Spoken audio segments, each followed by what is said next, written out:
They smiled when I chose the land no one wanted. Eight smile didn't last. The meeting took place in a glassy conference room overlooking the water, run by the coastal HOA that governed everything from paint colors to parking angles. My relatives sat comfortably at the long table, already planning upgrades and profit. I stood at the end, holding the map they thought I didn't understand.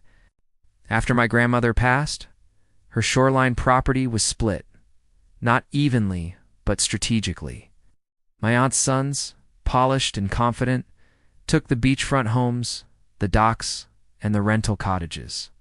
What they offered me felt like an afterthought, a narrow, rocky strip climbing up the cliff behind the development. No utilities, no build site, just wind, scrub grass, and seabirds.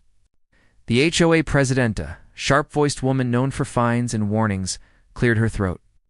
"That parcel has no value," she said sweetly, "but you're welcome to it." Everyone nodded. I signed. They popped champagne that night. I drove home quietly. What they didn't know was that I'd worked coastal survey crews for years. I knew how these properties were stitched together after storms, lawsuits, and forgotten easements. And I knew one detail they missed. The only paved access road to the entire development didn't belong to the HOA. It belonged to the cliff. 2 months later, construction began. Trucks loaded with lumber rolled toward the gate that crossed my land.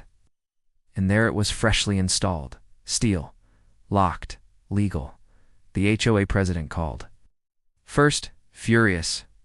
"You can't block community access," she snapped. "I'm not," I replied calmly. "I'm blocking private commercial use of my property," she laughed. Then she checked the records. Silence. Emergency meetings followed. Lawyers circled. They claimed historical use, produced surveys, deeds, and a clause from a 1971 coastal stabilization agreement. The road was permitted only as a private maintenance path, never transferred. Then came the storm. One night of heavy rain caused a minor slide on the secondary dirt trail.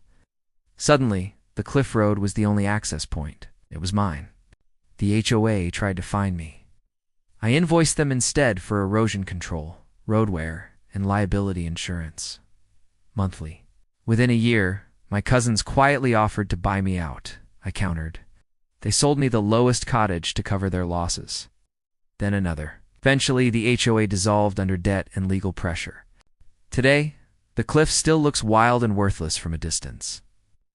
But every sunset, when the road curves beneath it and the ocean glows orange, I'm reminded of something powerful. Value isn't always where people point. Sometimes it's hidden until everyone else needs permission to pass.